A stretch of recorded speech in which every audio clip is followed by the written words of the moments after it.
अस्सलाम वालेकुम रहमतुल्लाह। उम्मीद है आप सब खैरियत से होंगे। खुदा करे मेरी अर्ज़ पाक पर उतरे वो फसले गुल जिसे अंदेशा ज़वाल ना हो। आज का दिन पाकिस्तान की कौम अपना 78वां यौम आज़ादी बड़े जोशो खरोश के साथ और जज्बे के साथ मनाएगी। 14 अगस्त 1947 का अगर हम मुशाहिदा करें, मुतालिया करें, तो यकीनन ये जो दिन है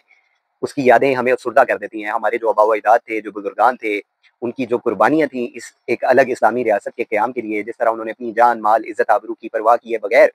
उन्होंने पाकिस्तान के क़याम के लिए हर किस्म की कुर्बानी दे दी और वो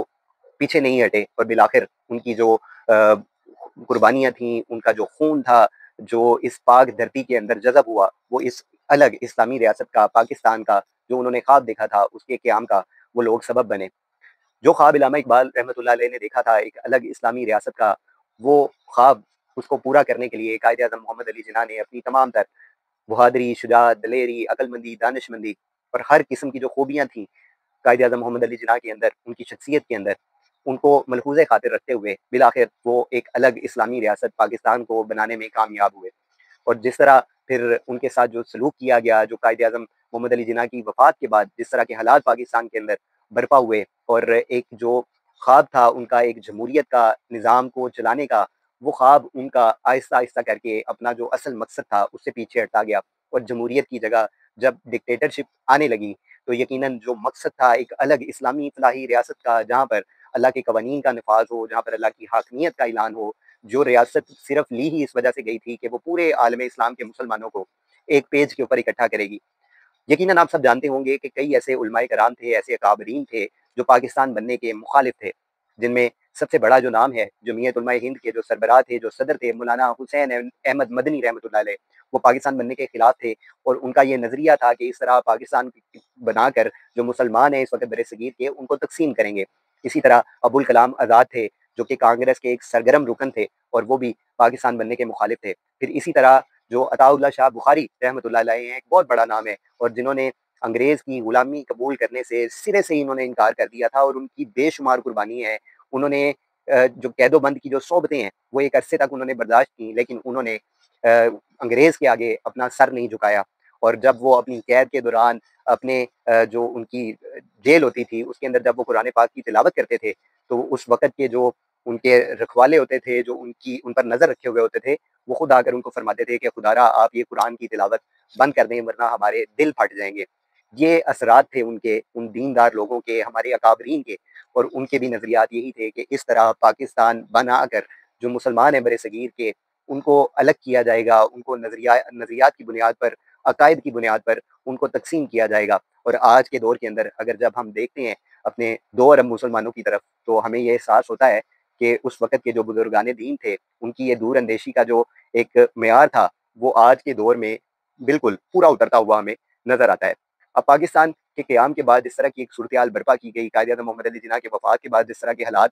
सामने आए और फिर जिस तरह उनकी जो बहन है फ़ातिमा जिन्ना, जिनको मादरे मिल्लत कहा जाता है, कौम की माँ कहा जाता है, जो सलूक उनके साथ किया गया और जिस तरह इस पाकिस्तान के अंदर एक डिक्टेटरशिप लाई गई, तो जिस ब्रिटिश लेगेसी से आपने अपनी जान छुड़वाने की कोशिश की थी एक अलग इस्लामी फलाही रियासत बनाकर, वो ख्वाब आपका अधूरा रह गया। और आज भी जिस तरह के हालात पाकिस्तान के अंदर हैं, जिस तरह की पॉलिटिकल पार्टीज़ पाकिस्तान के अंदर बन चुकी हैं, जो उनके नज़रियात हैं, जो उनके ख़यालात हैं और वो जिस तरह इस पाकिस्तान को चला रहे हैं, वो यकीनन कायद-ए-आज़म का मकसद नहीं था, वो यकीनन इल्लामा इकबाल का ख्वाब नहीं था। इस वक़्त जो पाकिस्तान के हालात हैं, जिस तरह के पाकिस्तान के हालात बना दिए गए हैं और जिस तरह की तक़सीम मुसलमानों के अंदर डाल दी गई है, यकीनन जो इसका फ़ायदा लेने वाले लोग हैं, वो यकीनन अल्लाह की बारगाह में उनकी सख्त पकड़ होगी और जो पाकिस्तान का असल मकसद था इसके क़याम का, वो मकसद हमें दोबारा से तलाशना होगा, हमें देखना होगा कि जो हमारी ज़रूरियात ज़िंदगी हैं, जो हमारे मामलात हैं, उनको हमने किस तरीके से इस मेयार के ऊपर लेकर आना है कि हम एक अच्छे मुहिब्बे वतन पाकिस्तानी बनकर इस मुल्क की तरक्की के लिए, इसकी खुशहाली के लिए अपना एक अज़म ज़ाहिर कर सकें और उसके ऊपर बिल्कुल उसी तरीके से कुर्बानी दे सकें, जैसे हमारे आबा व अजदाद ने, हमारे बुज़ुर्गान दीन ने 14 अगस्त 1947 को दी थी। और आज के दिन में जिस तरह इस खुशी को मनाया जाता है, जिस तरह इसको सेलिब्रेट करने का जो अंदाज़ है, जो हालात सड़कों के ऊपर होते हैं, जिस तरह का सलूक आज के नौजवान इस जोश और जज़्बे के अंदर पाकिस्तान की दीगर जो लोग हैं उनके साथ करते हैं, तो वो यकीनन काबिल-ए-मज़म्मत होता है। ये कोई आज़ादी नहीं है और ना ही आप इस तरह इसको सेलिब्रेट करने के हकदार हैं कि जिस तरह आपकी वजह से जो दूसरे लोग हैं, वो तंग आ जाएँ, वो आपसे पनाह माँगे। तो اور اس وقت جو موجودہ سیاسی صورتحال پاکستان کے اندر ایک عدم استحکام کی، جہاں پر ایک ایسے واقعات رونما ہو رہے ہیں کہ اس اسلامی فلاحی ریاست کے اندر مساجد کو، مدارس کو ٹارگٹ کیا جا رہا ہے اور ان کو گرانے کی سرے عام باتیں کی جا رہی ہیں۔ ایک طرف حکومت وقت پس پردہ مذاکرات کرتی ہے اور یقین دلاتی ہے کہ یہ جو سارا معاملہ ہوا مساجد سے ریلیٹڈ، ہم اس کو ختم کریں گے، ہم اس جگہ کے اوپر دوبارہ سے مسجد بنائیں گے، اور پھر وہ ان اپنے مذاکرات کے اوپر سے، اپنی وعدوں کے اوپر سے پھر جاتے ہیں اور پھر وہ کوشش کرتے ہیں کہ وہ کسی طریقے سے فلور آف دا ہاؤس کے اندر، پارلیمنٹ کے اندر وہ لوگوں کے جذبات کو مزید مجروح کریں، جہاں پر آپ کے اسلامی جمہوریہ پاکستان کے دارالحکومت کے اندر شراب کا لائسنس عام ہو جائے۔ تو یقیناً یہ جو خواب تھا یہ علامہ اقبال کا نہیں تھا، یہ قائد اعظم کا نہیں تھا، لیکن جو قائد اعظم محمد علی جناح تھے وہ چونکہ ایک سیکولر ذہنیت کے مالک تھے اور وہ چاہتے تھے کہ جو جمہوریت کا نظام ہے وہ اس پاکستان کے اندر چلے، لیکن حقیقی طور کے اوپر اگر دیکھا جائے تو اسلام کے اندر جمہوریت کا کسی قسم کا کوئی حصہ نہیں ہے۔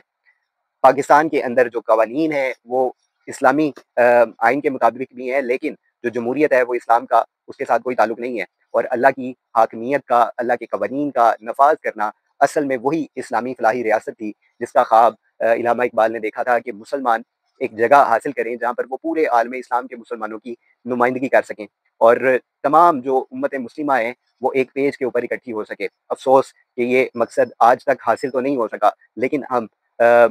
امید رکھتے ہیں کہ اللہ رب العزت کوئی ایسا سبب بنائے گا، اللہ رب العزت کوئی ایسے لوگ لے کے آئے گا جو اس نظام کو بدلنے کی اہلیت رکھتے ہوں گے۔ جس طرح کہا جاتا ہے کہ پیوستہ رہ شجر سے امیدیں باہر رکھ، تو یہی حساب ہے۔ تو دعا گو ہیں کہ اللہ رب العزت اس پاکستان کو قیامت کی صبح تک آباد رکھے، اور اس پاکستان کے قیام کا جو اصل مقصد تھا وہ بحیثیت شہری ہم سب کو سمجھنے کی توفیق دے، اور اس پاکستان کی ترقی کے لیے، خوشحالی کے لیے ہم سب نے اپنا ایک انفرادی جو کردار ہے وہ ہمیں ادا کرنا ہے۔ ہم نے ہمیشہ سیاستدانوں کے اوپر انحصار نہیں کرنا، ہمیں خود سے آگے بڑھنا ہے اور اپنے لیے اور جو ہمارے مطالبات جو جائز ہوتے ہیں ان کے لیے ہم نے اپنی قربانیاں خود سے دینی ہیں، جس طرح ہمارے بزرگان دین نے دی تھیں، آباء و اجداد نے دی تھیں۔ آج کا دن ہمارے لیے یقیناً اہمیت کا حامل ہے اور آج آزادی کا دن ہے، لیکن جس پاکستان کے اندر